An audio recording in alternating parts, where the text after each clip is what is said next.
বিচারপতি মানি, আপনারা তার কথা শুনছেন তো?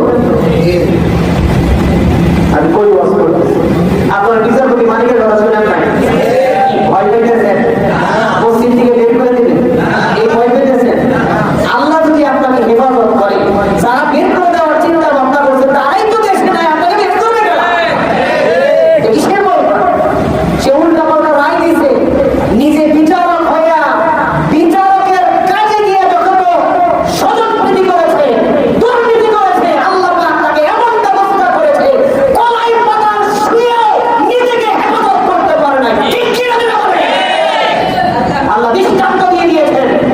তার কারণে এদেশের প্রখ্যাত এবং বিখ্যাত আন্তর্জাতিক খ্যাতি সম্পন্ন কোরআনের পাখি দুনিয়া থেকে বিদায় হয়ে গেছে এই নষ্টার বস্তার জন্য। ঠিক কি না? আল্লাহ তার ইন্তেফা দিবেন না? আপনি রাগ করলেই, আপনার মন খারাপ হইলেই কি আল্লাহ পাক তার ইন্তেকাম দিবেন? যে ব্যক্তি তার উল্টো চলে, সত্যের বিরুদ্ধে গিয়ে, অসত্যতা দিয়ে মানুষকে যখন হেরেসমেন্ট করে, আল্লাহ রাব্বুল আলামিন তার একটা ইন্তেকাম নিয়ে ছাড়েন। ঠিক কি না? আওয়াজটা বলেন না কেন? ঠিক কি না? এই বিচারপতি মানি যতগুলো রায় দিয়েছেন তার নিজস্ব গতিটি এবং সুক্রিয়া, তার খুঁটির জন্য ছিল, ক্ষমতার অপব্যবহার ছিল। আল্লাহ পাক এমন হয়েছে, একজন বিচারপতি কোনদিন পালায়া আরেক জায়গায় যায় না, বর্ডার পার হওয়ার জন্য টাকা দেয় না, ঘুষ দেয় না যে আমাকে বর্ডার পার করে দেয়, কারণ তার ভয় কিসে?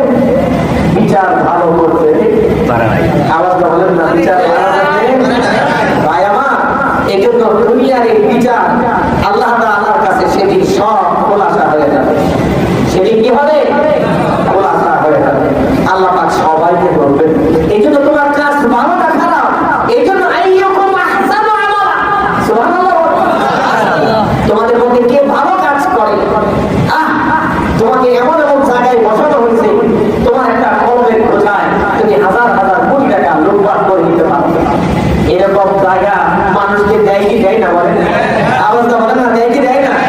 আবার এমন এমন জায়গায় বসায় যে তুমি একটা কলমের খোঁজা দিয়ে মানুষকে ফাঁসির কাজটা ঝোলা দিতে পারো।